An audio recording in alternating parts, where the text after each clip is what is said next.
Hello everyone, আসসালামু আলাইকুম। কেমন আছেন সবাই? আশা করছি সবাই ভালো আছেন। নতুন আরও একটি ভিডিও শেয়ার করতে আপনাদের মাঝে চলে আসলাম। আজকে আমি সকালের ব্রেকফাস্ট রেডি করছি।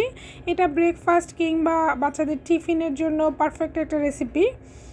খুবই ঝটপট তৈরি করে নেওয়া যায়। আমি এই ব্রেকফাস্টটা তৈরি করার জন্য প্রথমে কিছু পেঁয়াজ কুচি করে নিচ্ছি, তারপর কিছু কাঁচামরিচ কুচি করে নিব।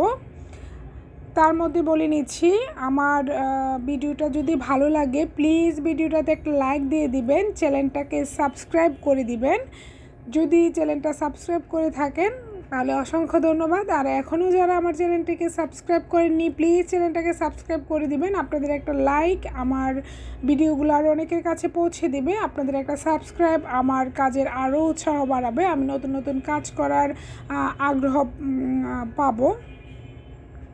তো আমি পেঁয়াজগুলো কুচি করে নিয়েছি। এখানে কিছু আমি কাঁচামরিচ নিয়েছি, কাঁচামরিচ যেটা লাল হয়ে আসছে সেটাও নিয়েছি, দেখতে ভালো লাগে। তো আমি পেঁয়াজ কাঁচামরিচ একসাথে নেওয়ার পর এখানে আমি পরিমাণ মতো দিয়ে দিলাম লবণ। আমি সামান্য পরিমাণ আমি এখানে কালো গোলমরিচ ব্যবহার করছি। আমি এখানে 3টা ডিম নিয়েছি। এখন 3টা ডিমই আমি আলাদাভাবে ভেঙে নিয়েছি, যেহেতু এখন গরমের সিজন, ম্যাক্সিমাম টাইম দেখা যায় ডিমগুলো নষ্ট থাকে। এভাবে যদি আলাদাভাবে ভেঙে নেওয়া যায় তাহলে দেখা যায় রিস্ক কম থাকে। অনেক সময় দেখা যায় এত ডিমের সাথে একটা ডিম নষ্ট হলে সবগুলোই পরে নষ্ট হয়। এখন আমি ভালোভাবে পেঁয়াজ কাঁচামরিচ এবং ডিমগুলো মিক্স করে নিব। ডিমটাকে আমি ভালোভাবে ফেটিয়ে নিব। আজকে আমি ব্রেড দিয়ে ব্রেকফাস্টটা তৈরি করে নিচ্ছি। তার জন্য আমি একটা কড়াই বসিয়ে দিলাম। আমি কড়াইতে সামান্য পরিমাণ তেল দিয়ে এখানে কিছু সামান্য পরিমাণ বাটার ব্যবহার করছি সুন্দর একটা ফ্লেভারের জন্য। এখন আমি ডিমের কিছু অংশ আমি তেলটা গরম হয়ে আসলে দিয়ে দিব। ডিমটা একটা পাশ হয়ে আসলে এর মধ্যে আমি ব্রেডের স্লাইসগুলো দিয়ে দিব। আমি 2টা স্লাইস ব্যবহার করছি এখানে। একটা পাশে ডিমটা আমি মাখিয়ে নিয়ে উল্টে আরেকটা পাশ আমি রেখে দিয়েছি। এখন একটা পাশ কিছুটা হয়ে আসলে আমি এগুলোকে উল্টে নেব। খুবই ইজি, একদমই কম সময় লাগে। সকালের ব্রেকফাস্ট কিংবা বাচ্চাদের টিফিনে একদম পারফেক্ট একটা রেসিপি, একদমই ঝটপট হয়ে যায়।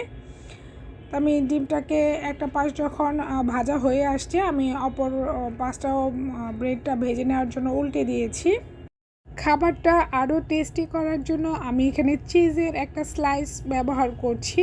আমি এখানে স্লাইস চিজ ব্যবহার করার পর এর উপরে আমি কিছু সসেজ ব্যবহার করছি।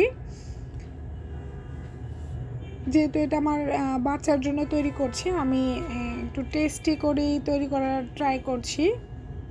তো আমি গ্রেট করেও কিছু চিজ নিয়েছিলাম, সেটাও ব্যবহার করছি। এখন আমি জাস্ট এগুলো দিয়ে আমি একদম সাবধানে ফোল্ড করে নিব।